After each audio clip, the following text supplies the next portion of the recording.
Welcome, friend. Tonight we go to Eridu, southern Mesopotamia, around 3100 BCE, where marsh smoke drifts and a priest astronomer scratches first dawn into wet clay. In our hour, a fragment rises from a riverbed with a world tree etched upon it, and a missing shard points to a living mind tied to the first light of the universe. If the truth is caged, a cabal may claim that mind and steer the next beginning, and a flood will erase the only map between myth and physics. I am Snorelock Holmes, the calm detective who walks history's sharp edges so you can rest. Before we drift, tell me in the comments which city you're listening from tonight. Breathe steadily now. I'll carry the weight of the mystery for you. Chapter 1, in which a courier falls and a seed sings. I was polishing my blue glass loop, the one with the soft chip or its rim that fits my thumb like it was made for me. In the quiet, I catalogued scents of reeds for a sleep experiment. Some reeds smell green and peppery. Some smell like paper waiting to be written on. I tapped the brass pendulum on my desk and let it swing. It kept time with my breathing. One swing, two swings, the soft hush of a room that knows the night is kind. I arranged a row of little vials with labels in my neat hand. Bank reed, cutwater reed, temple reed. River reeds become bricks when mixed with mud. Bricks become temples. Temples become stories about beginnings. I murmured about ratios, because that is one way I make peace with the world. Numbers that calm the mind. A reed to a brick, a breath to a drip. Then came the footfall. Not a knock, a heavy slide down my door, as if a person had slipped off a rung of the night. I stood and opened it. A river courier lay on my doormat, soaked to the skin, chest heaving. He held a clay-sealed tube against his heart. His eyes found mine, and he tried to speak. Only a hiss came out, a bubble of breath. I knelt. His hands shook as he pushed the tube toward me. Then his body slackened. He was not dead, just spent. A boatman who had rowed farther than fear. I carried him inside, set him on the rug, covered him with my coat, and put a glass of water by his hand. The tube was the color of old silt. A bit of marsh bitumen sealed it. There was a thumbprint pressed neatly in the black. Someone had marked it for me to see. I cracked the seal with a letter knife and eased out a rolled sheet, thin as rice skin and fine as wing membrane. Along with it, a smooth bead rolled into my palm, the size of a date pit, glassy and striped. And a card, El Haddad. Low tide ends 403, Dr. Layla Haddad. I knew the name well. Iraqi Assyriologist with hands that read clay like a violinist reads a score. I unrolled the rubbing carefully. It showed a fragment of a tablet, the clay pressed long ago with a reed stylus. A tree rose from a circle, roots reaching into something the scribe had labeled with early signs I recognized as the language that would become Sumerian. The circle had the quiet confidence of a seed.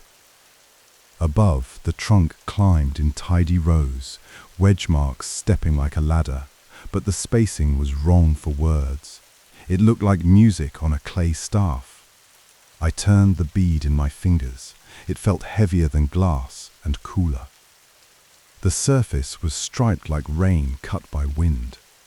I lifted it to the lamp. Even through a house light, faint bands showed within, like ribs of light hiding inside stone. I glanced again at the card. Low tide ends 400.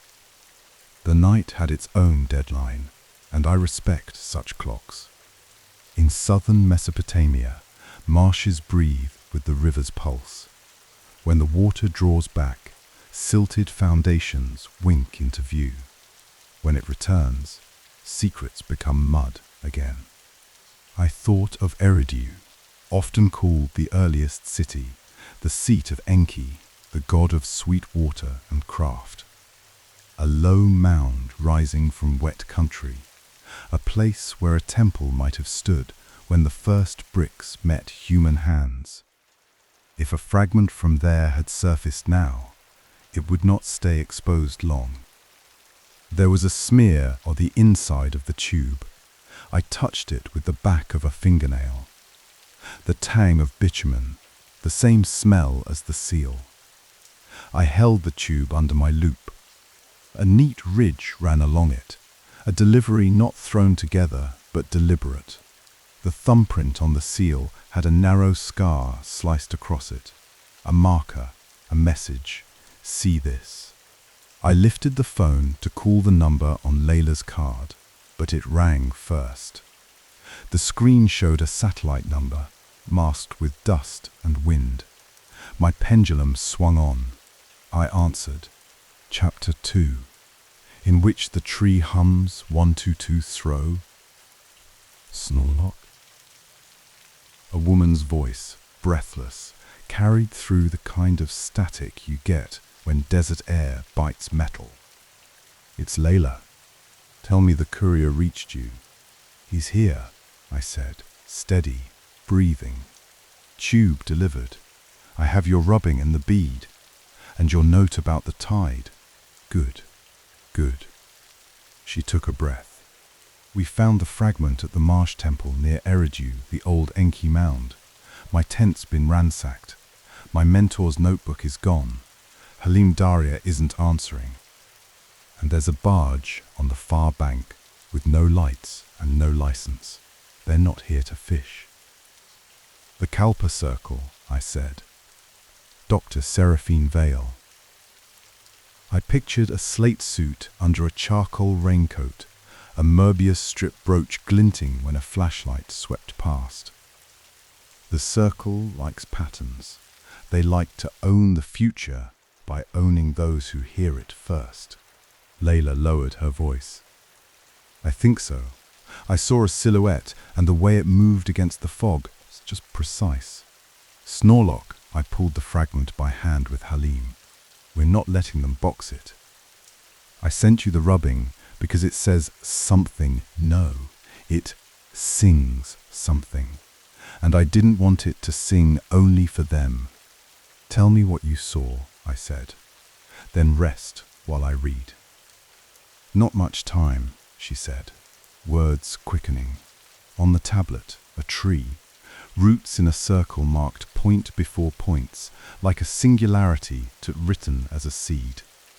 The trunk had wedge marks spaced in a way that isn't writing. I felt a fine scratch where a shard should connect at the lowest root. I think that missing shard lists signs for a person. The bead howl. Static bleached her next word. Found it near a silt coffer. It didn't feel like glass. It felt like a rock that fell from the sky. "Tektite," I said. "Natural glass made when a meteor hits sand and melts it." "Keep talking." After the tent was hit, I moved the shard. "I won't say where. If Halim's gone quiet, he's either hiding or sleepwalking." She blew out. "He's the gentlest student I have. He hums the marsh back into tune when the pumps clatter. He wears a reed bracelet his uncle wove." If Vale touches one hair on his head, she stopped herself. "I'm at the dig edge, low water mark. I can see the temple walls like ribs." The frogs went silent for a breath. Then they started again. "Stay where you are," I said. "Hold the phone close. I'll examine what you sent." I set the phone on the desk, on speaker, near the pendulum so I could hear both ticking and breath. I took up the loop and leaned over the rubbing. The rice paper held the clay's small topography in a soft graphite mirror. The tree's trunk rose in neat bands. I measured the spacing with my eye, then with the small ruler I keep for delicate annoyances, not text. The gaps were not variable like words, they were fixed like notes. 1 unit, 2 units, 3, a ladder in 1, please, please. 1 Titus Krupflat. Those peaks are like the universe humming in its cradle. You're saying the tree trunk encodes sound, she said. The relief in her voice was careful hope. That those marks are a chord matched to the earliest light we can measure, I said. If you were a priest astronomer and you watched water, stars, and the way sound lines up ripples in bowls, you might write creation as a tree whose trunk is a song. I traced the roots. They spread into a circle. The signs around that circle, though archaic, said the point before all points. Not a place, not a time, a concept. The scratch near the lowest root was deliberate, thin as a strand of hair. A shard had been cut, a small wedge missing, like a tooth pulled from a gear to halt a machine, unless you knew the trick. I set the bead under my desk lamp. I kept a polarizing filter for late-night experiments with glare and glass. Under polarized light, the bead's interior bands brightened into 7 faint layers. I rotated it. The bands cast shadows on the desk, delicate and branching, like capillaries. At a certain angle, 4 strong lines emerged like rivers, and at one point 2 lines joined at a bright node. 4 rivers, I said softly, a common motif. Eden is drawn with 1 river that splits into 4, Pishon, Gihon, Tigris, Euphrates. In this bead, when lit right, the bands shadow into 4 branching lines with a bright junction where 2 meet. I marked the angles with pencil ticks on a scrap. If someone wanted to anchor myth to observable structure, this is how you could do it. Not as dogma. As a gentle way to say our stories and our measurements talk to each other, Layla's breathing steadied. So the bead is a seed, but from the sky. The fragment is a tree, but a song. It is both, I said. And there's a line missing, the scratch at the root. A shard cut out, likely in antiquity, perhaps to be hidden. It probably lists signs to recognize the mind that can hear both the mythic and the physical at once. The entangled mind. Your student Halim fits the pattern you hinted at. She was quiet a long 3 seconds. He hears tones no one else hears when the frogs fall silent, she said at last, voice small. He sleepwalks when the river turns. He knows the marsh roots like they grew him. He is kind. I can't let the Kalpa circle take him under language like stewardship. They want to predetermine beginnings. I want him to be free. Then we keep the knowledge open, I said. We make the finding public. Control hates sunlight. I leaned back. The fragment also points to a place. The 4 rivers, the bright junction, the temple of Enki at Eridu is carved with channels. It would be like the map on your bead. If a silt coffer sits at that junction, then at the lowest water it can be reached. But at 4 say, the river returns. How do we get there in time, she asked. By going the way I go, I said, my voice slow and even. I'll enter the place of the pattern. Meet me at the lowest outflow. Keep the phone open. When I say pull, you pull. Halim is likely between worlds. I'll look for him. Understood, Layla said. I could hear wind nibbling the edges of her words. Be careful, night reader. She used the old title like she already felt me halfway there. They have a drone at the barge. I can hear it sometimes. Low hum. I hear, I said. The hum won't help them if we hum better. I lifted the bead. It sat in my palm like a little planet with a memory of fire. I placed it in a reed bowl. The rubbing lay beside a map of the Tigris-Euphrates confluence. The rivers, like two hands, turned palms up to the same sky. The pendulum ticked. My breath lined up with it. Time to go. Chapter 2, in which smoke becomes river I accept without fuss when the world asks me to cross the seam. Panic is a poor tool for a detective. Breath is better. So I set my chair at a gentle angle, laid the rubbing where my eyes could soften on it, and lit a taper of marsh sage. The smoke lifted, green sweet and clean, a thin line that curled like writing from a hand that knows how to spell water. I let the smoke fog the edges of the room until the lamp seemed to swim in it. I watched the pendulum's swing stretch, not faster, not slower, just longer, as if each arc opened a little more space for my breath to move through.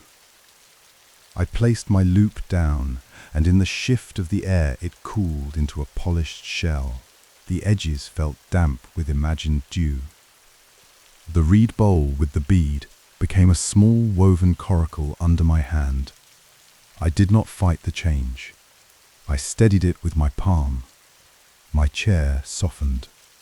The wood slats hummed. Then the hum joined a larger body and became oar strokes on black water. The taper's smoke dilated into river mist. In the near distance, a conch answered a frog chorus with a note like a low star. I felt rush sandals under my feet, reed smooth, familiar. A sash, reed-colored, tied across my hip. My dream body remembered a role older than my waking name. Night reader of waters, a temple functionary who listens to drips and measure them against constellations. Around me, wet land lay like a sleeping animal. Stars repeated themselves in the mirror of slow pools. The air was thick, close, and smelled of bitumen and sweet reed sap. Dogs barked on a levee far off, then settled. Ahead rose a temple mound of mud brick, a ben of earth remade by human hands, but I did not call it that here. Here it was the old house of Enki, god of fresh water. Its shape was low and sure, with cut channels like veins leading to its lower walls. I drew closer. The cedar door at the temple's entry had a small glyph mark, a tree scratched by a precise hand. My dream fingers knew that place. I had placed bowls there once to catch drips that meant something. Copper bowls now glinted in the starlight, positioned so that each slow drip landed in the center, each ring moving outward until it kissed the rim. I set the coracle against a reed mat and stepped out. My feet sank a little. The earth here had been flooded and was now given back to boot and barefoot. The frogs sang in thick harmony. I listened for the space between their calls, because that space often hides important things. A second world overlay slid across the first like a subtle, colder veil. From the far bank, a beam of white moved slowly, then cut. Modern floodlights. On the black water, a shape with no running lights lay back from the reeds. A barge that did not want to be seen. I felt the focus of it, like a hand pressing down on a book. The hand belonged to Dr. Seraphine Vale, whether she stood on deck herself or sent her eyes by drone. She directs the Kalpa Circle, a group that tells themselves they guard cycles. The brooch she wears in the waking world, silver, twisted into a Mobius strip, likes to be the last thing I see before she says, This is for order. Her barge hung like a patient predator. It did not need to rush. The river would do some of its work for it. The deadline was a tide. Tides do not negotiate. I crossed the threshold into the temple garden, where reeds grew in tended lines and water flowed through stone cut to the cardinal points. The copper bowls clicked softly each time a drip found the center. In the overlap between worlds, a low hum brushed the air. A drone, yes, but quieter than most, riding debt above leaf height, tasting for heat. I did not hurry. The trick of staying alive is to make the world come to you.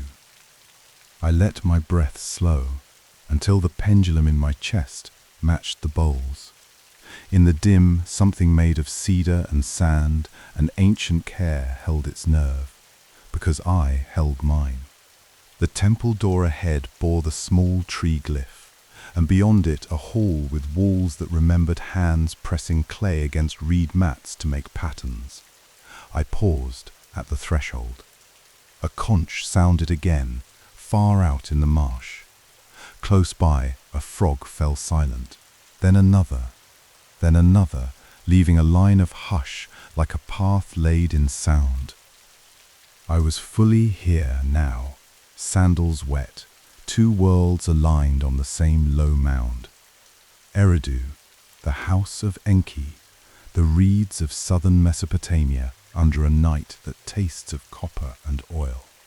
On the far bank, Seraphine Vale's silent barge shifted slightly, as if it sensed me sensing it. I smiled a small smile she could not see and stepped into the dark where water sang against old stone. Chapter 4. 4 rivers, 1 crack. The marsh took me in like a steady breath. Warm air wrapped my arms. Bitumen and sweet reed sap scented the night. Between low islands, the water was black glass, broken only by points of starlight and the occasional V of a gliding duck.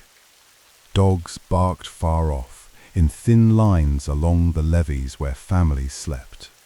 Ahead, the temple to Enki rose from mud brick like a small Ben mound, its cedar door carved with the neat sign of a tree.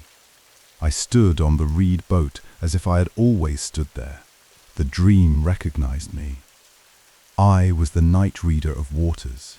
Inside the temple court, the world narrowed and grew precise. Copper bowls caught the slow drip of water pulled through stone channels. Those channels ran to the 4 quarters, north, south, east, west, so that each bowl sang a different, soft note when the drip hit. It was a kind of organ built of patience, fed by the tide. The threat presented itself without ceremony.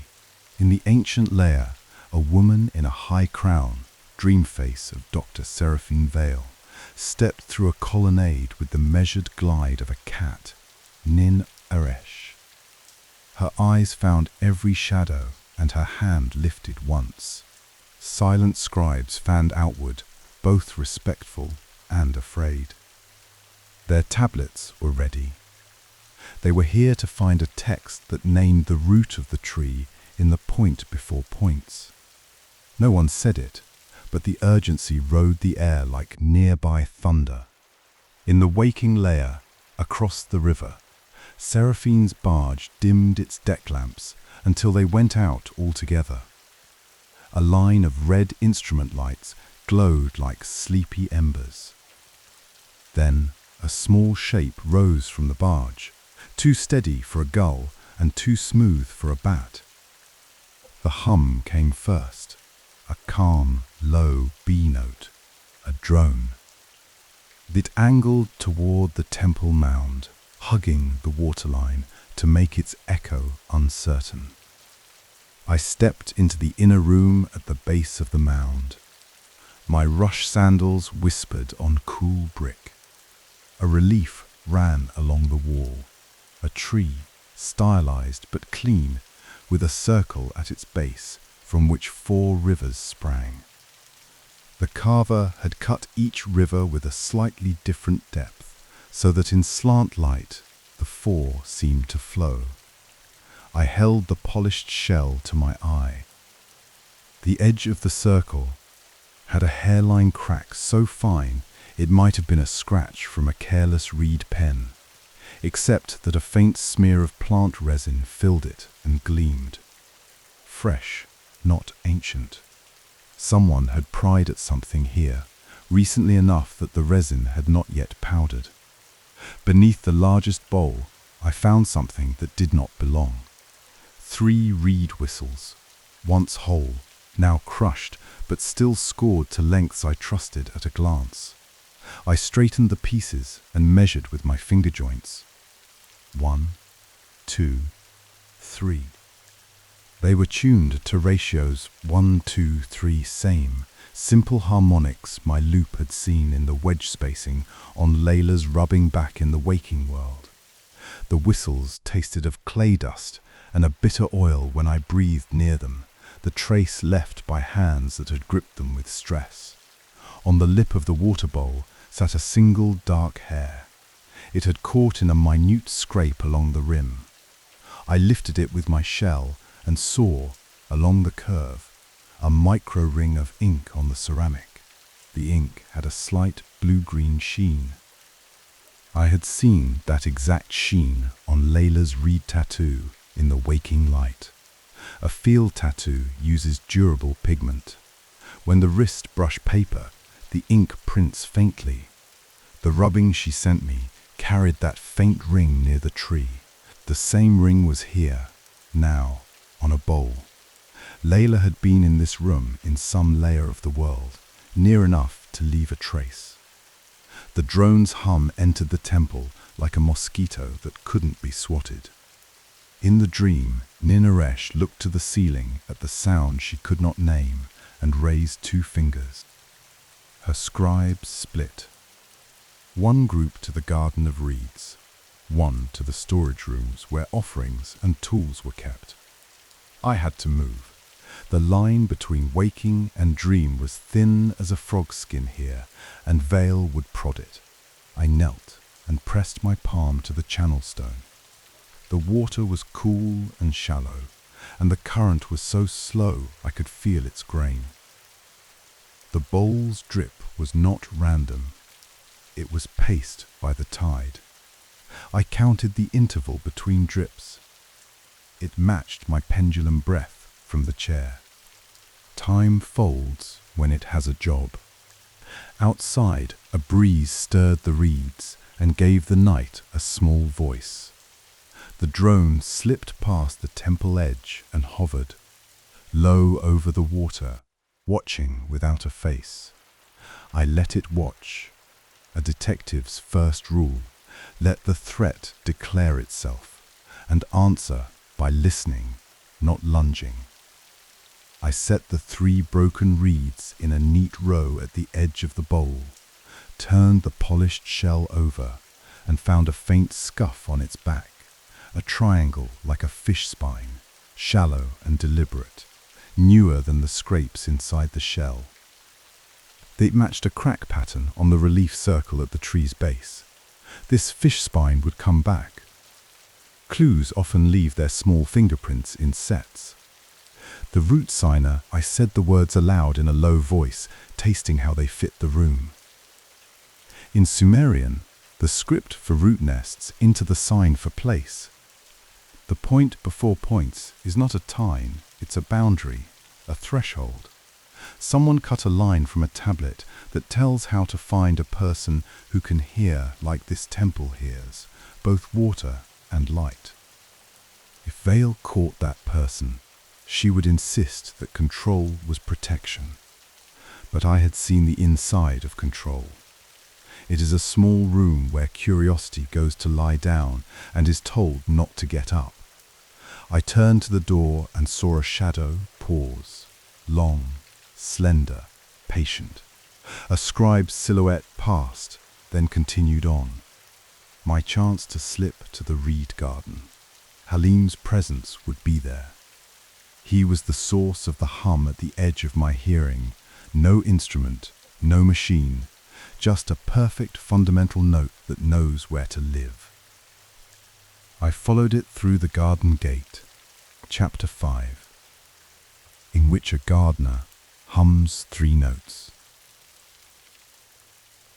The reed garden lay like a quiet face against the temple's cheek. Rectangles of water reflected stars in jittery mosaics. Low stone arches, swallowed by creeping green, marked older paths. Frogs called in careful waves, so precisely staggered that the chorus felt like a weaving.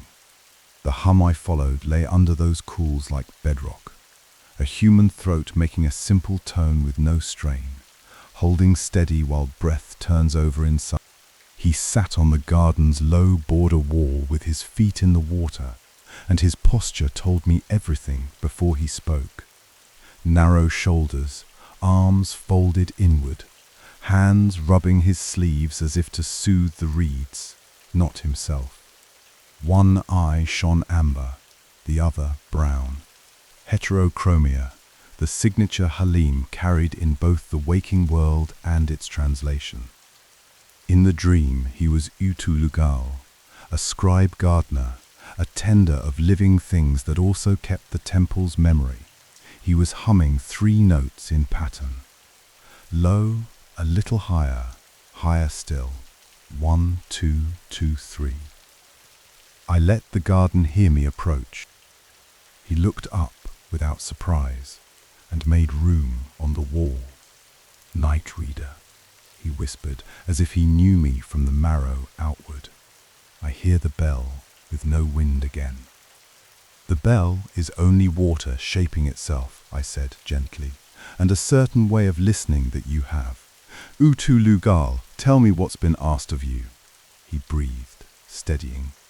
Ninaresh came herself. She said the root is to be found, the root that sits at the point before points. She wants the text that names the signs. She thinks the one who hears will obey the temple if she speaks kindly enough.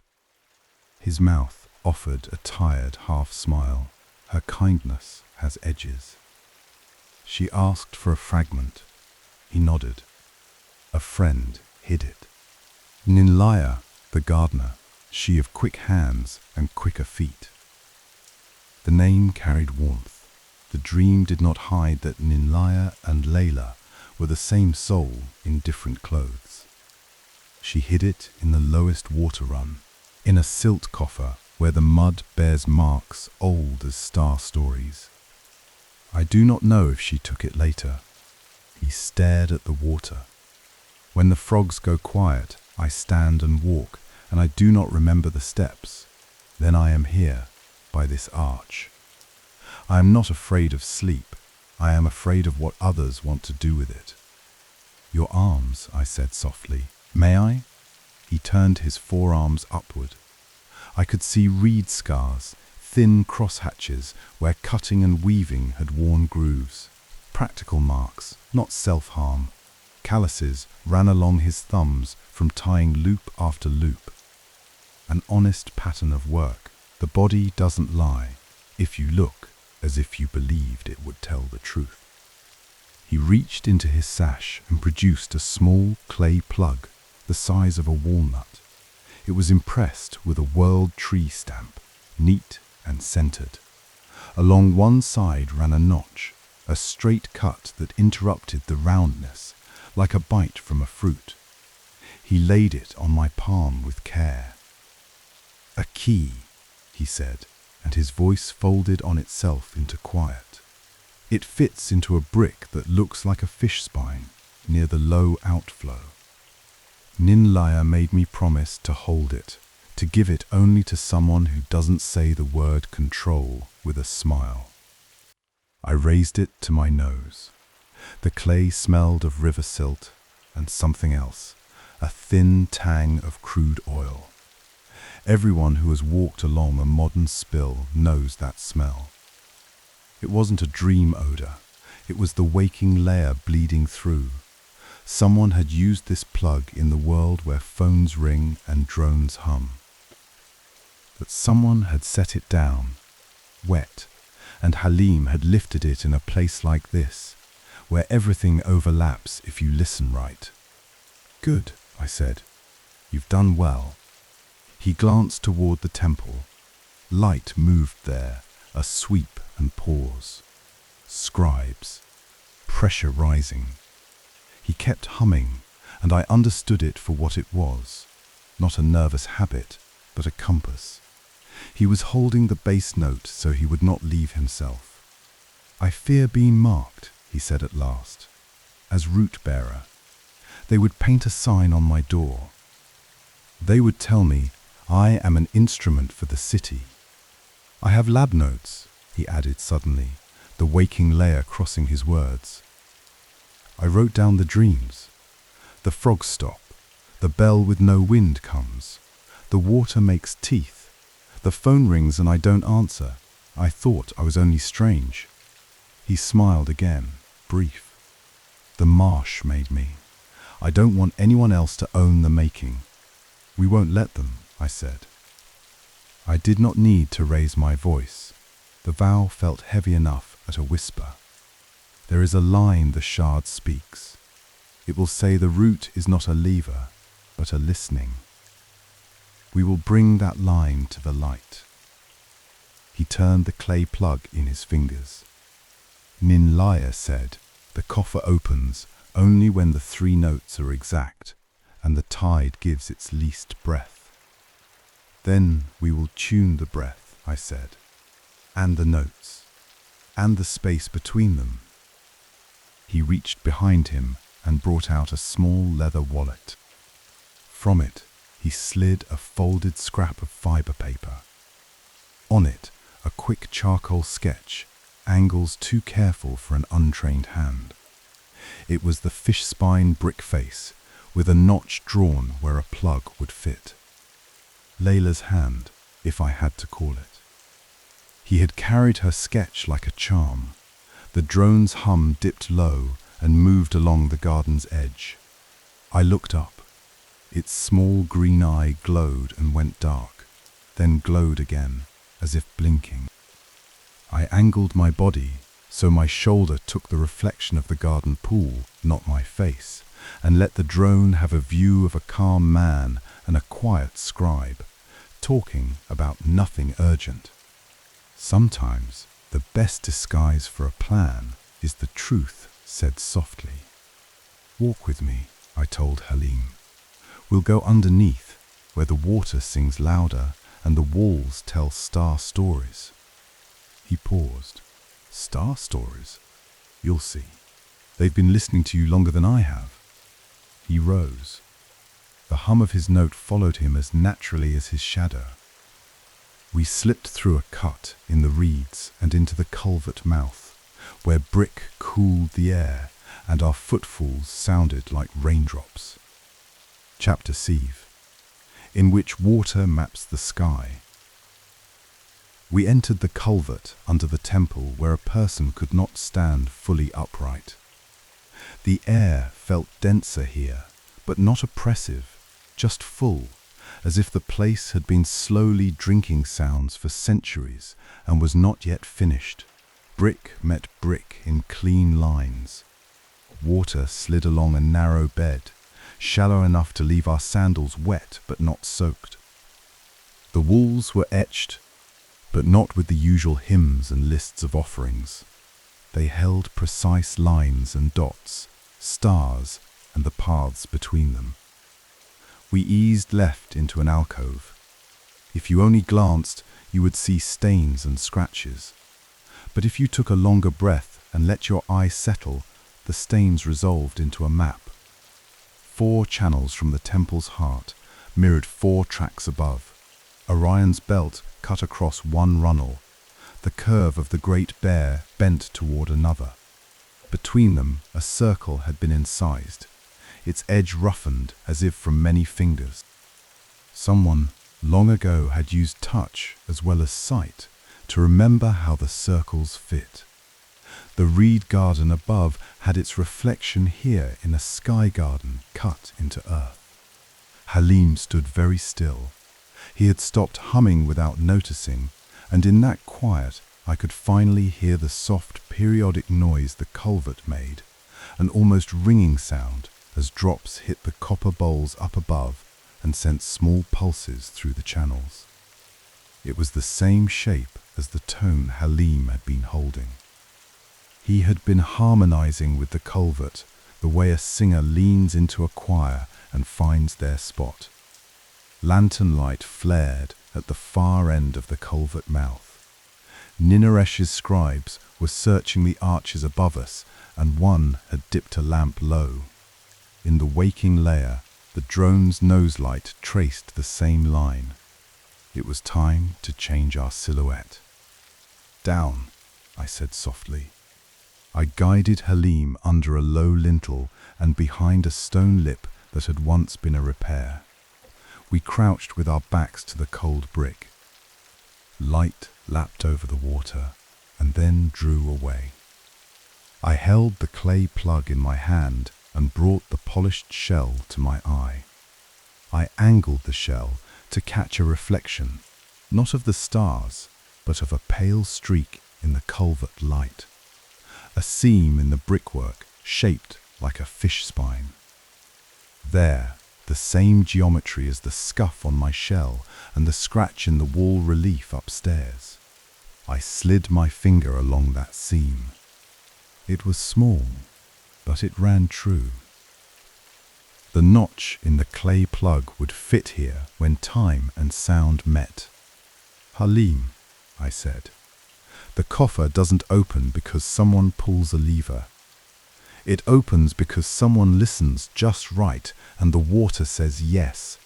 Sound changes surface tension. Surface tension lets silt cling, then release. The temple is a machine made of patience and gravity." He nodded.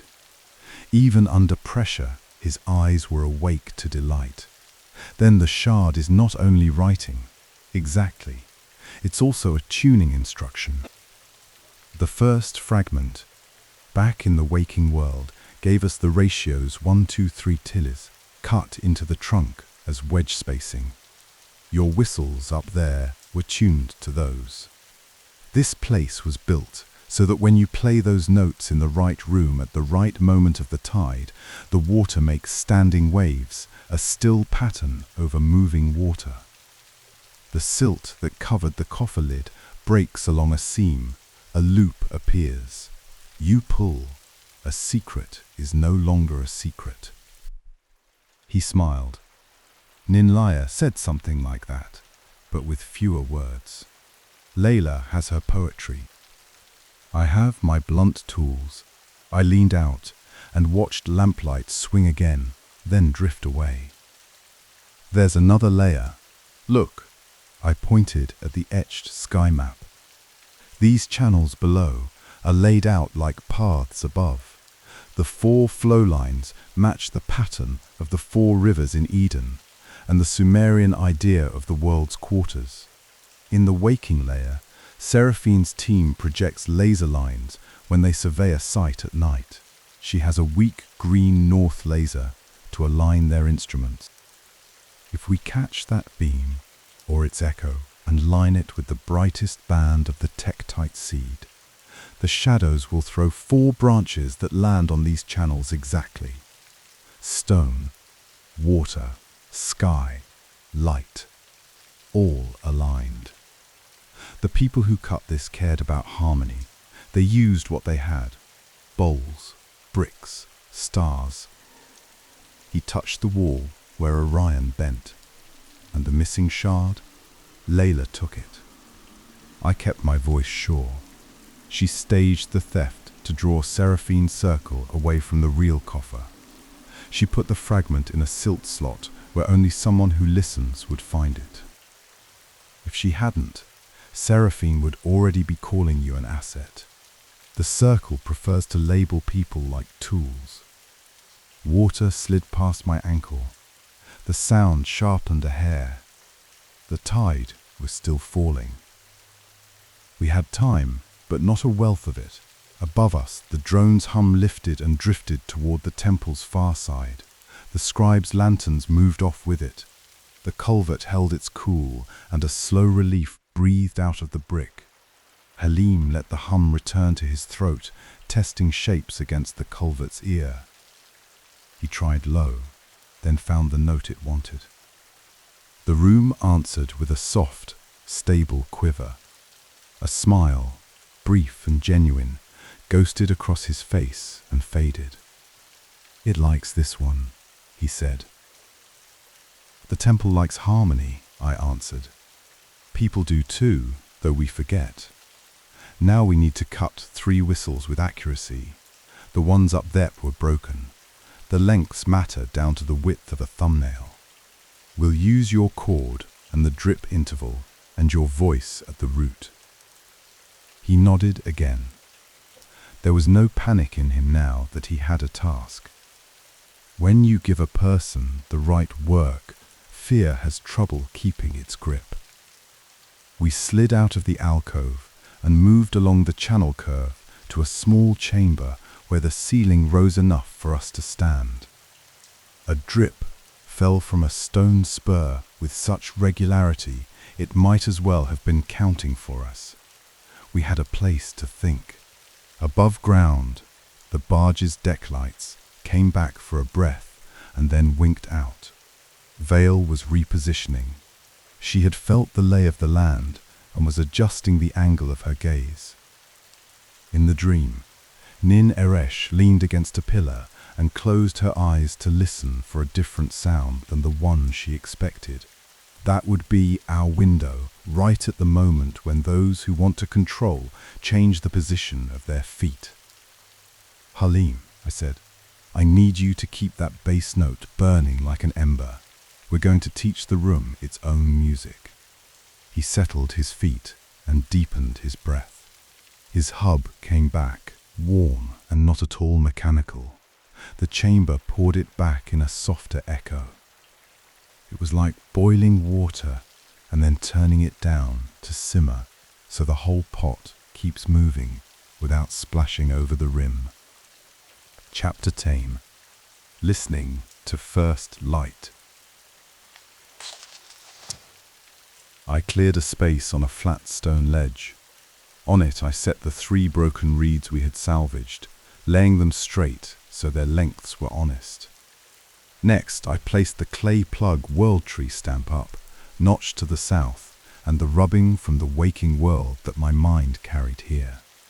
The tektite seed bead came last, its striped bands nearly invisible until light found them at a shallow angle. I looked for simple facts we could trust. Fact 1.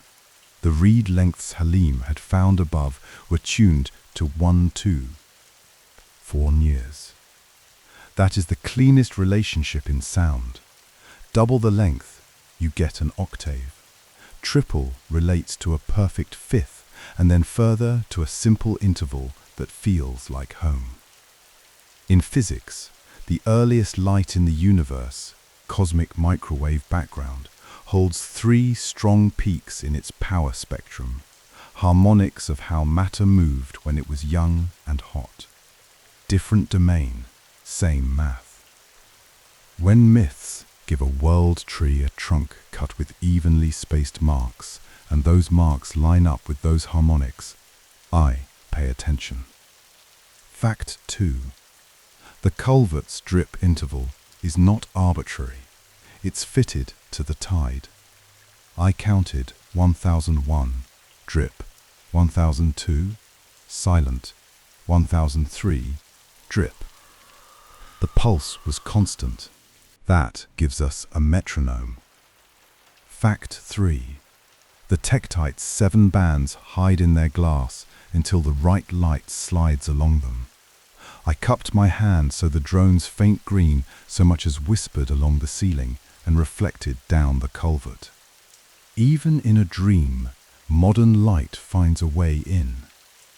When I rotated the bead slowly while Halim hummed and the drip counted, the bands turned until 4 branching shadows fell cleanly across the etched channels on the wall. Every time the bright band met the line of the north laser's echo, the branches lay where they should. It was like hearing a chord lock in. Therefore, I said aloud, making the chain tidy for both our brains, the fragment isn't a command, it's a bridge. The trunk is sound, those three notes that belong to each other the way breath and heartbeat do. The roots are water, these channels that carry the sky's pattern into the earth. And the bead is a seed of glass that remembers where it flew from, hot stone, born from impact, carrying thick and thin lines that want to line up. When these three parts agree, the lid lifts. Halim let a small laugh out, surprised and kind. Agree, he said, not obey. Yes, I said, and that word matters. I laid a piece of reed along my forearm from elbow to wrist and marked it with a charcoal point. I tied a loop at that length and measured the first whistle arm's length, the second half that, the third thirds. Simple. I cut 3 fresh reeds from a bundle leaning against the wall, scored by whoever had worked here before us, and shaped their mouths with a shell's edge. Halim watched, learning with the patience of someone who has stared at ripples for fun. He took the first reed in his left hand, brought it to his mouth, and blew softly. The note arrived low and round. He switched to the second, higher. The third, higher still. I nodded. I had him play them in order. 1, 2, 3. The chamber heard and approved. The drip camouflaged our practice as ordinary water talk. I picked up the clay plug and aligned its notch with the mark of the southern junction etched under Orion's elbow on the wall. The notch had a small wear in it, as if a loop had rubbed there many times. That told me we weren't visiting this place by accident. Others had done this before and left a groove for our thumb. Halim's hum remained steady. I matched his pitch and shaded in the overtone with my own voice, a quiet fifth above. It took no force. Even babies recognize a fifth. It's the sound of 2 voices getting along. The drips marched their slow parade while we built the chord. The room settled around it. In my mind, I spoke the case to the person listening, in the dark person who is always with me when I work, even if they are half asleep on a couch far away. Here we are, in Eridu, at the Temple of Enki. The Kalpa Circle wants a shard that lists signs for an entangled mind, a person who can hear harmonics in water and in light. They think that if they hold that person, they can tilt the next moment of the universe. The tide returns at 4:03 a.m. If the coffer stays shut, the silt will scatter, and the fragment will vanish under water and orders.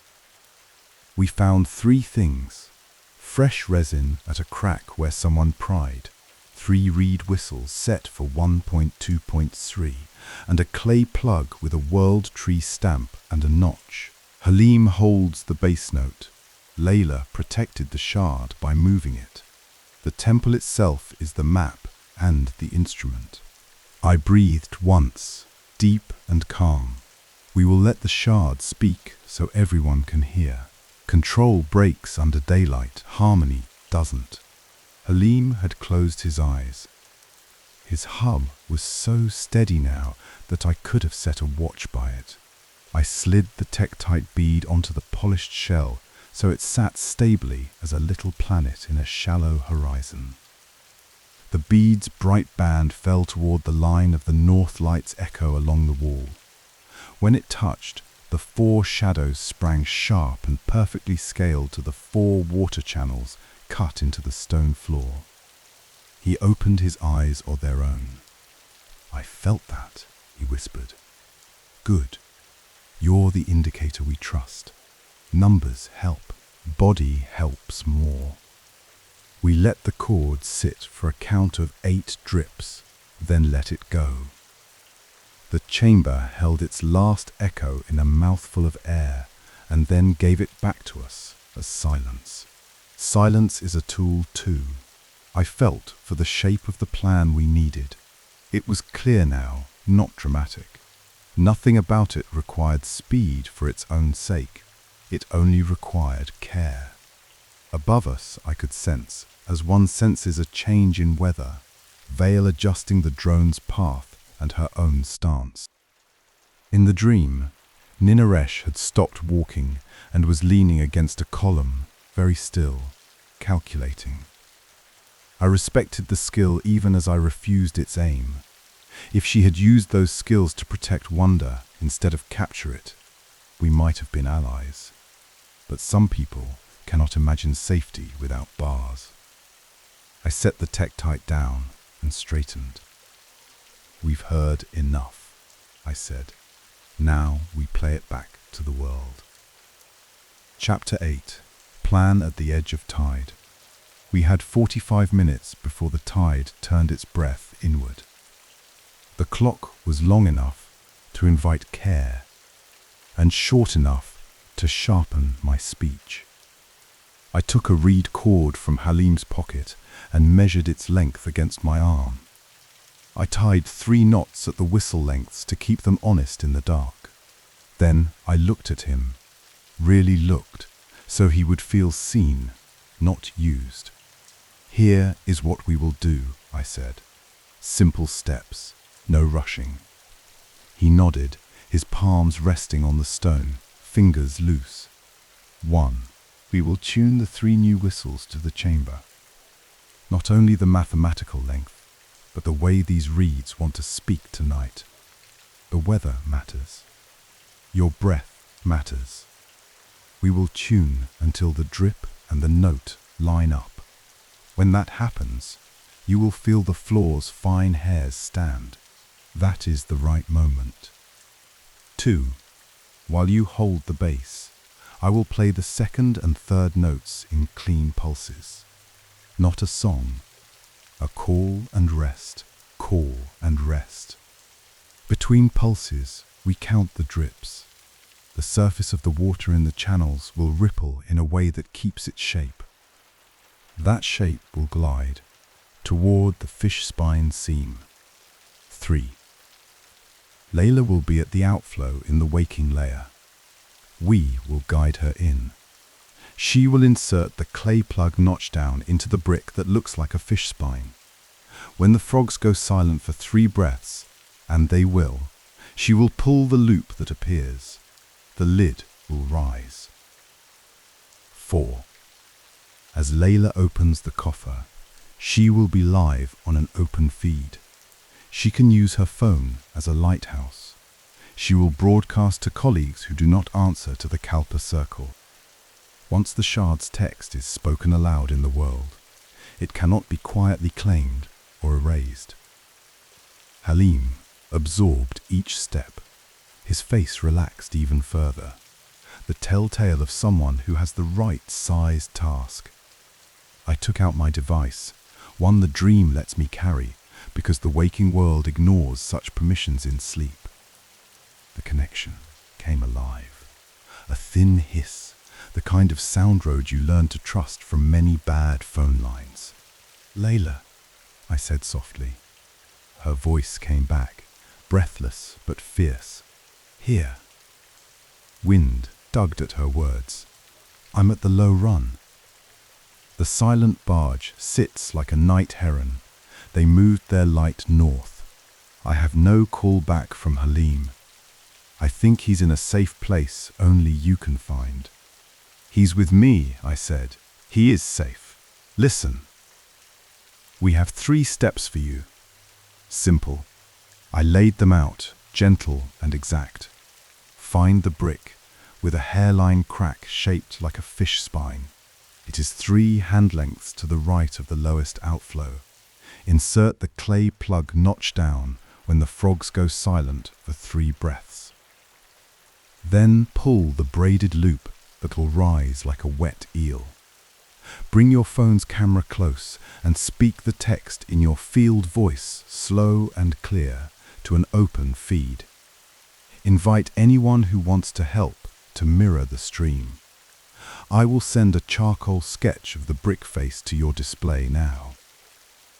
I took the polished shell and rubbed it with charcoal, then pressed it to a clean reed scroll. The fish spine mark transferred in fine black lines. The dream held the pattern, and so did the waking screen. I sent it. The hiss on the line turned into a small intake of breath, sound of recognition. I see it, she said. I put a nick in that same spot yesterday.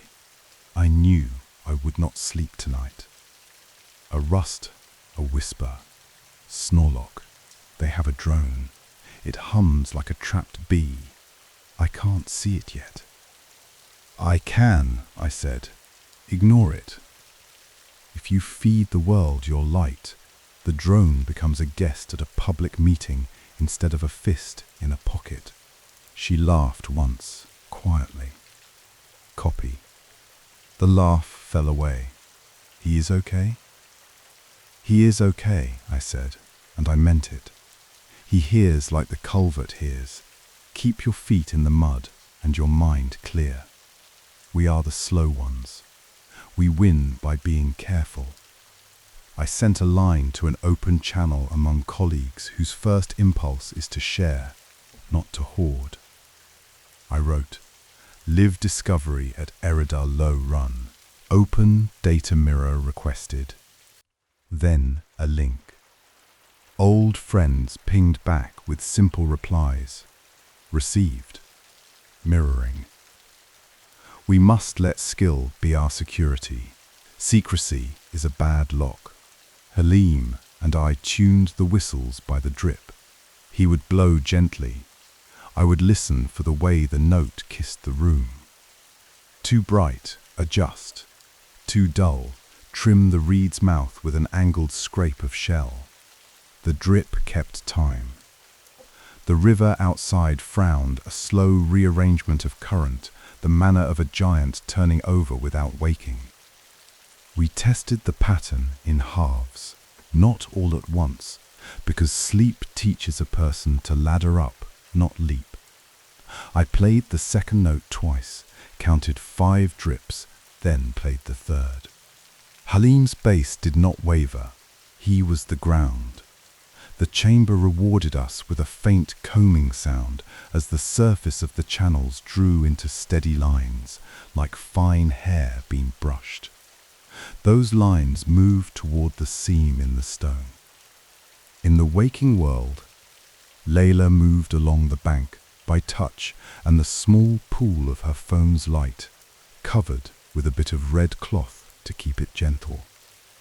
The barge stayed dark. Seraphine did not waste movement.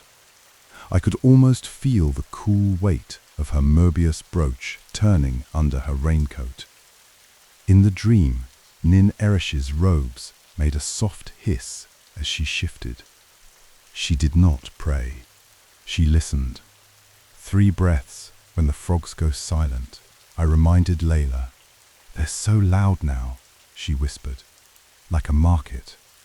They will hush, I said. Everything does, for a moment. That's the point where the hinge lives. We continued to tune. I slid the clay plug to Halim. Hold this. Feel its weight. He did. He closed his fingers. The notch will align with the junction of the 2 southern channels. It will tell the brick where to give. You will not force it. You will invite it. He smiled at that. Invite a brick. Yes, I said. Bricks respond to manners. He began to hum again, but now he held the clay in one hand and I heard the slightest change, more grounded, as if his voice had found a shelf under the floor. Sometimes the right tool in the hand tells the nervous system that the work is possible. The tone steadied even more. Snorelock, Layla said, voice low. The frogs, are they quiet? I asked. Not yet, but they're thinking about it. Good. I swallowed once to wet my throat. When they choose silence, you begin. Do not look at the barge or the drone. Look at the brick. Everything you need is in front of you. Through the culvert stone, I felt the river turn one more invisible degree.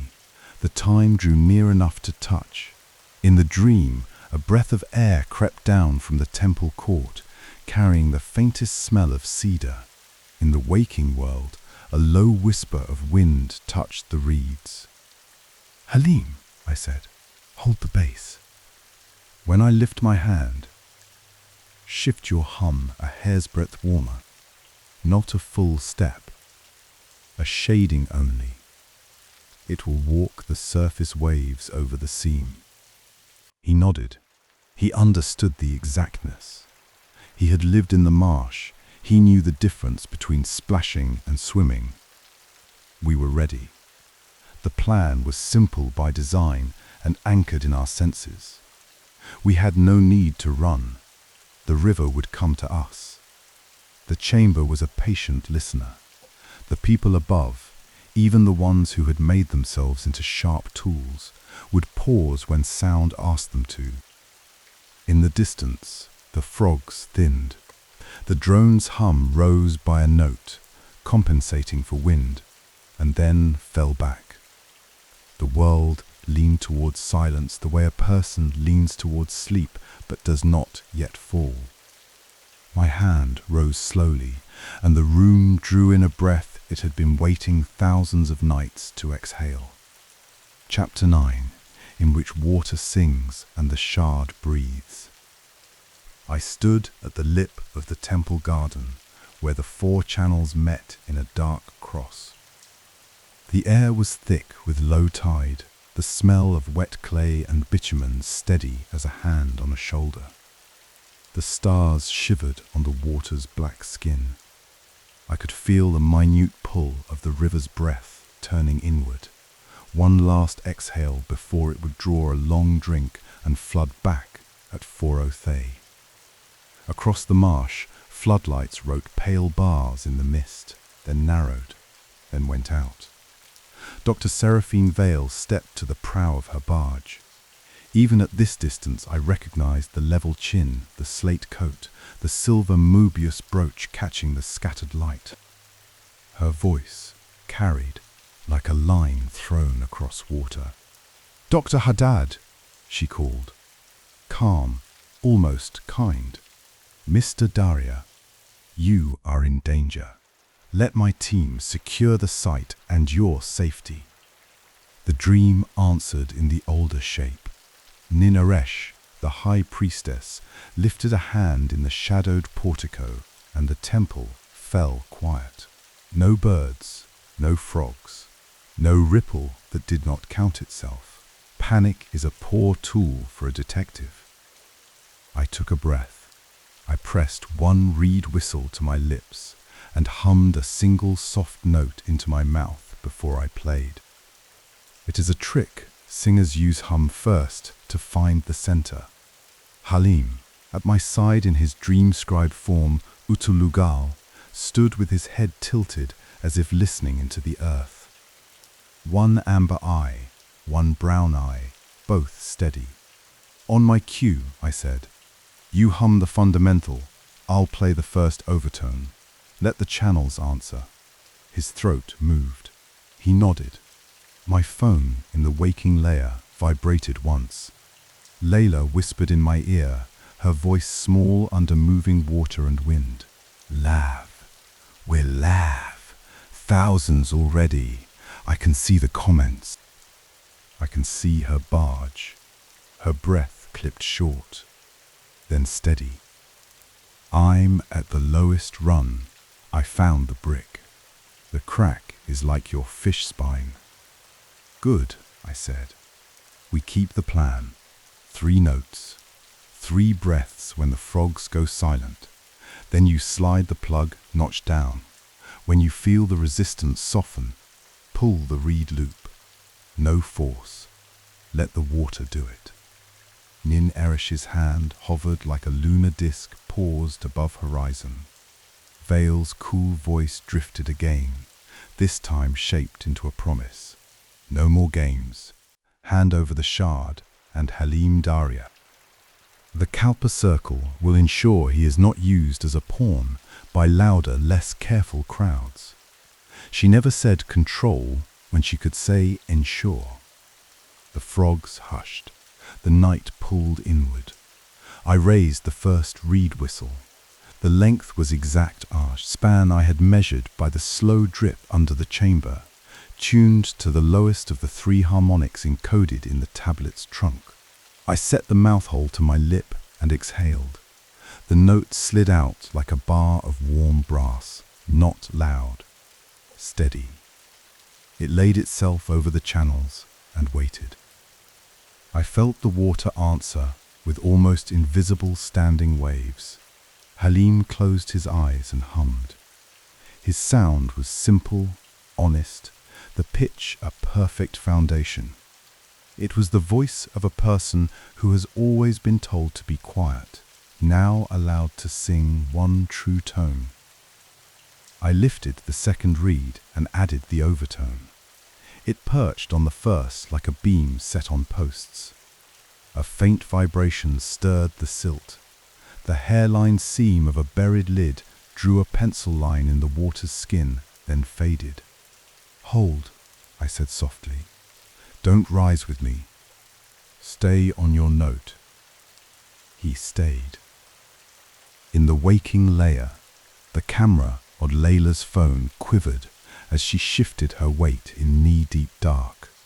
She whispered, not to me this time, but to the thousands leaning in from living rooms and labs. Eridu, Marsh Temple of Enki. We're using sound mapped on a tablet fragment to release a silt coffer. This stream is public and archived. The data goes to everyone. Then to me, smaller. "On your breath," she said, and I heard a smile under her fear. Seraphine Vale tried once more. "Don't be sentimental," she said. "This is too delicate for applause." The barge's drone skimmed low, one eye in the dark, red and patient.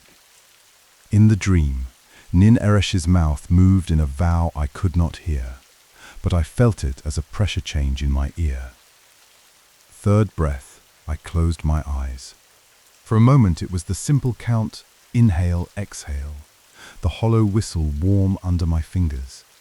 I set the third note, not louder, not higher in the way courage sometimes confuses itself with volume, just precise. The 3 tones braided. Water in the 4 channels trembled like spun glass, struck lightly. The silt along the seam shuddered and peeled back the width of a fingernail. Beneath, a braided reed loop waited like a vein. "Now," I said. In the waking world, Layla slid the small clay plug into the fish spine crack, notched down, aligning it with the southern junction as I had sketched.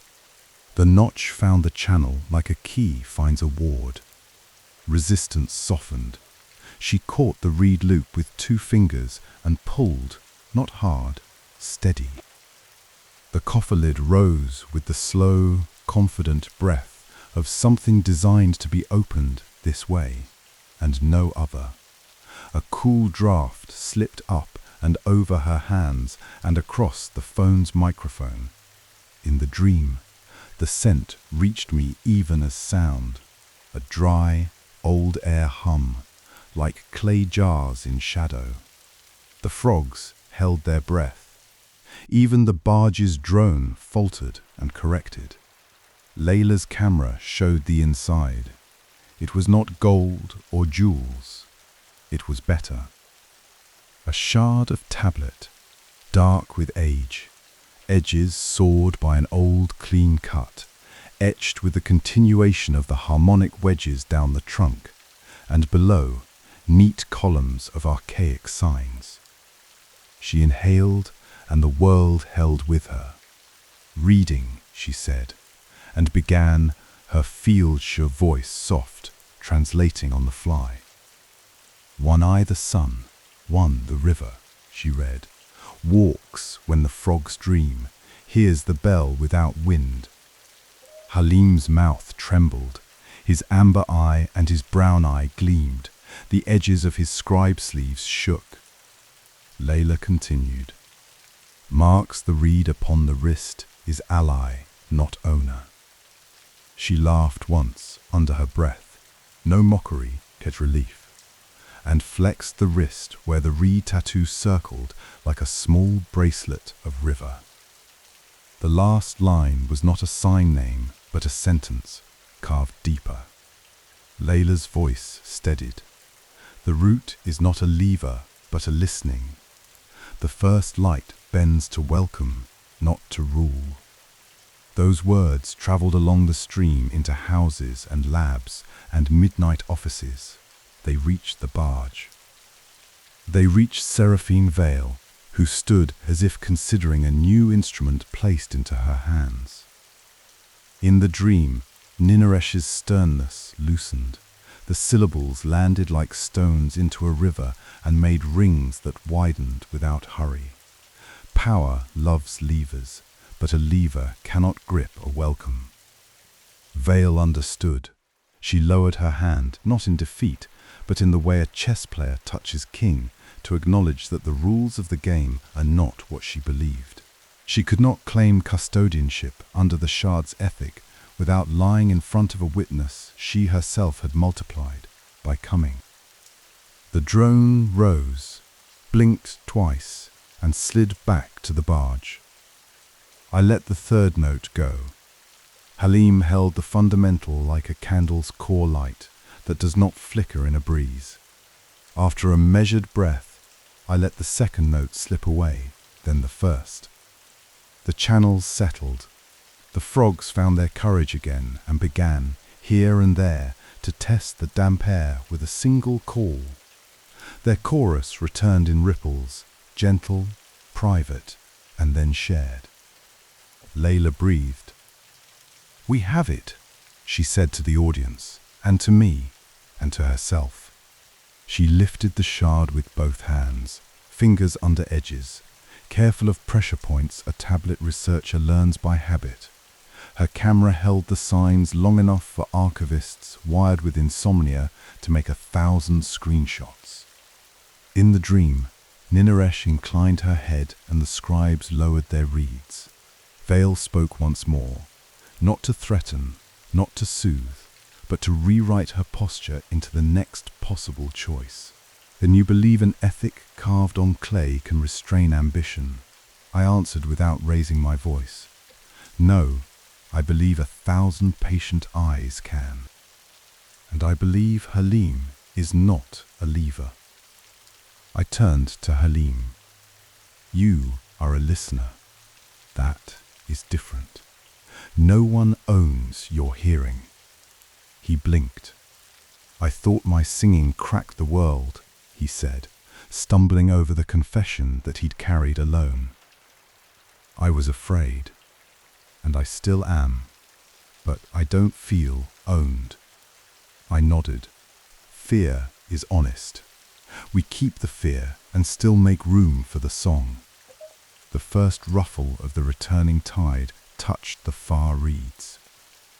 My phone chimed with a flood of messages from colleagues, journalists, a museum guard in Basra whose nephew followed Layla and texted him. The stream's chat slid by like schooling minnows. Timestamps, translations, coordinates, mirrors. Seraphine watched the river and did not move to stop it. Control is a tide too. It ebbs when people quietly stand in its way. I looked down one last time at the 4 channels. They were just water again, but once they had been a map of the heavens, and then again they were an honest piece of earth. That was enough. We had a little time left, and for once, that was not a threat, but a gift. Chapter 10, in which harmony outruns control. The surge came in with a sound like hands rubbing together for warmth. Layla had already set the shard in a cushioned field crate. She knelt in the water and slid the coffer lid closed, fitting the clay plug back into its groove.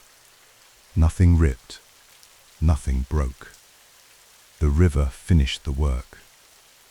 On the stream, a quiet deputation formed without anyone naming it. A professor in Oxford mirrored the broadcast to a public archive. A coder in Mosul clipped and tagged the crucial lines. A graduate student in Canberra annotated the wedge ratios with the cosmic microwave background peaks and threaded in a reference. No one was in charge. Everyone was careful. This is a kind of order older than titles. Vale's barge edged back, not retreat exactly, but a recalibration. She spoke into a lapel mic I could not see, the precise timbre still perfect and cold. The drone landed with a soft tap, and the floodlights did not come back on. In the dream, Nin Aresh turned and walked into the inner court. Scribes set down their reed pens and leaned against the cool brick. A bowl caught the first big drop of dew. The temple breathed again. Halim sat on a low step and pressed heels to stone, elbows on knees. In this layered place, his hoodie became a scribe's shawl without ceasing to be a hoodie. He looked up at me. "The bell without wind," he said. "I hear it most when the frogs sleep." I thought it meant I was cursed. "No," I said. I took the tektite bead from my sash and held it up so the starlight and the barge's far, thin beam could find it. The 7 faint bands glowed like rings in a black onion. "You were named by a pattern, not owned by it. Your hearing links the old stories and the fossil light physicists measure. That is a bridge. People will try to turn bridges into boundaries, but bridges don't obey boundaries. They connect." Layla arrived at his side, wet to the thighs, phone still broadcasting, but now turned away from faces. She set it on a stone and let it show the water instead, the way it gathered in small runs, and then leaned into the river's pull. She rubbed Halim's shoulder, the way someone does when they grew up near water and learned comfort from the rhythm of oars. "Your ears saved us," she said, "and your patience." She looked at me. "And your breath." I smiled. Breath is generous. It waits for us if we forget to count it. I looked at the shard in its crate. The continuation of the wedges down the trunk was elegant and plain. I liked plain. It means the world can be complicated without your words making it harder. We took care of small things. These are the true repairs. Layla pressed a thin linen between clay and cotton so the shard would not grind against its cushion. I rolled a bit of reed fiber into the coffer's gap so silt could settle without clogging the lock the next time, if there would be a next time. Halim wiped mud off the reed whistles and set them on a warm stone to dry. Across the marsh, Vale's barge made a slow turn. She studied the water, then me, then Halim. Even in the dark, I could see she was making lists. She is good at lists.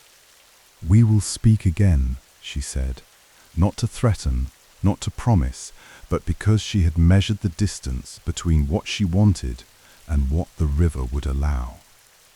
Then the barge drifted away, keeping its own counsel. The tide reached the temple's outer steps and lapped them with a strong, steady patience. In the dream, hearth coals were roused and fed.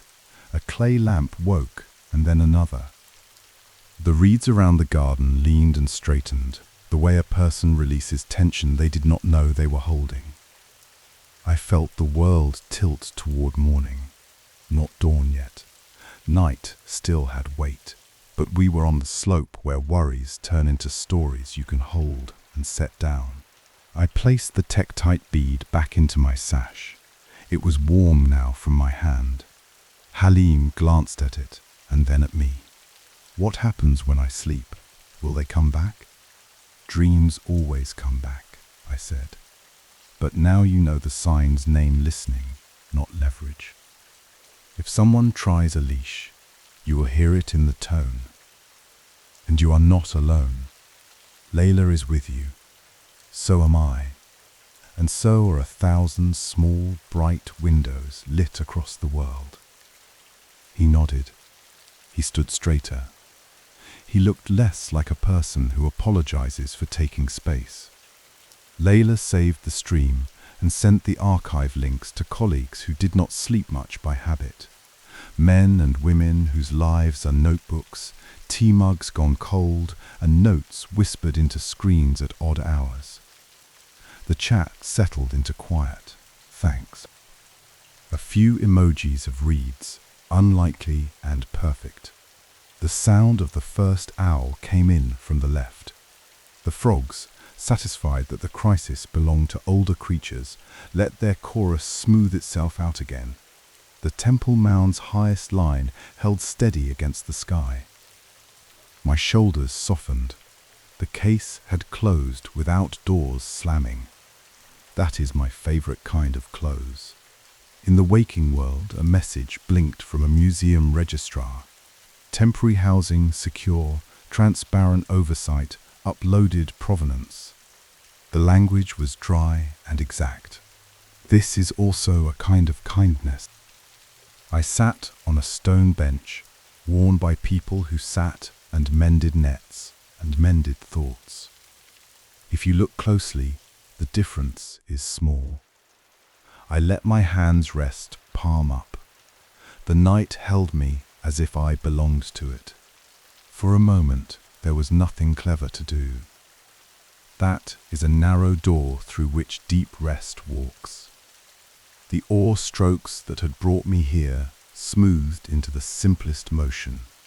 Back and forth, forward and back. In the seam between worlds, these movements make friends with one another. The reed boat's creak lengthened into a pendulum's tick. The lamp's breath thinned into the taper's last smoke. I did not force the return. I let the room come to me. The first thing I felt was my chair. The second thing was the temperature shift in my own air, a house's particular cool near morning. The third thing was the slow push and pull of my breath, steady, easy, not a project, simply present. My eyes opened. My study sighed into focus. The reed bowl sat where I left it, a calm shape on the desk. The rubbing of the tablet fragment lay beside it, the charcoal lines matching the old wedges in their quiet ratios. On the polished wood, a faint dust of silt had dried, and in it, when I leaned in and breathed, the moisture brought out a fine pattern, a crack shaped like a fish spine, delicate and exact. I picked up the tektite bead. Under my breath's small fog, I saw a subtle engraving than before, as if revealed by dew. A thin trunk and 3 crisp rings close together, those first acoustic peaks. My thumb ran over them and felt nothing sharp. It was not a cutting, it was a naming. I smiled to myself and settled deeper into the chair. The case made a particular kind of sense that does not need applause. Harmony had outrun control. Not forever, but tonight it had the lead. The room made a soft, patient sound I like, the kind that says you can leave your armor on the hook. I hung mine without a clink. The rain began. It was not dramatic, no thunder, just a million small fingers finding the window, tapping a rhythm older than the buildings, older even than the city. If you listen to rain carefully, You hear the size of the drops in the pitch of their strikes. Tonight, they were small. The song was high and close. Like many reeds stroked by one gentle hand, firelight from the small hearth breathed rather than burned. It did not throw shadows so much as fold them. A single drip in the kitchen kept time lazy, polite, as if asking the sink for permission before jumping. I let my eyes soften and follow nothing. The world can run its own errands for a while. Beyond the glass, a frog tried a solo, then changed its mind and waited for company. Farther off, an owl announced itself once, no need to repeat. A statement of presence is enough. I hummed the low note once, not loud, just so the room would know that the voice that walked the marsh was also the voice that would now sleep. The air took it and laid it down beside the rain so neither would be lonely. If you are listening with me, this is the part of the night where the body remembers it knows how to rest. No instruction manual, just gravity doing good work, the mattress receiving your weight as if it had been made to your precise outline, because it has, by use. The neck surrenders a small defense. The jaw forgets it has a job. The hands open the way windows open when the weather is kind. The rain keeps the kindest secrets. It repeats the same word in a language without words, again and again, until even the sharpest corners are rounded. In the hearth, a coal settles, sighs, and glows.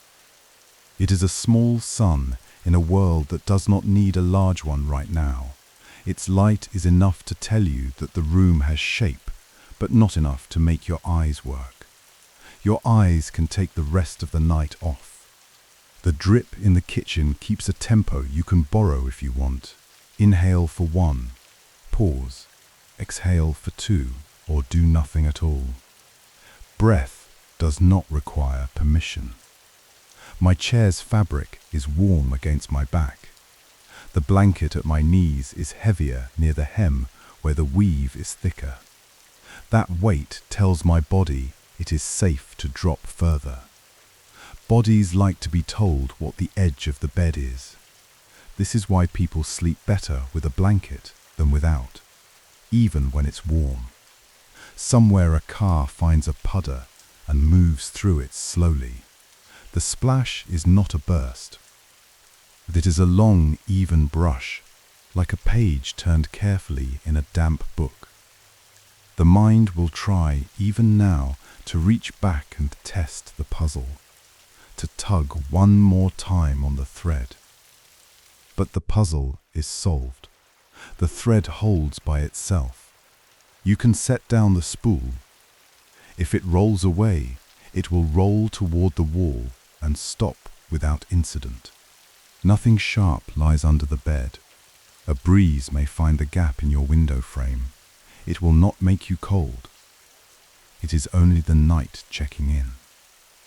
If it brings a scent, it will be the clean mineral of the rain on stone, perhaps a little green from a plant that has decided now is the time to grow an inch in the dark.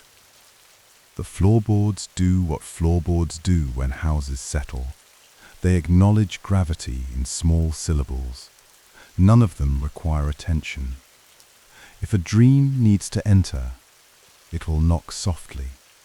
If you do not answer, it will try again later. It is considerate.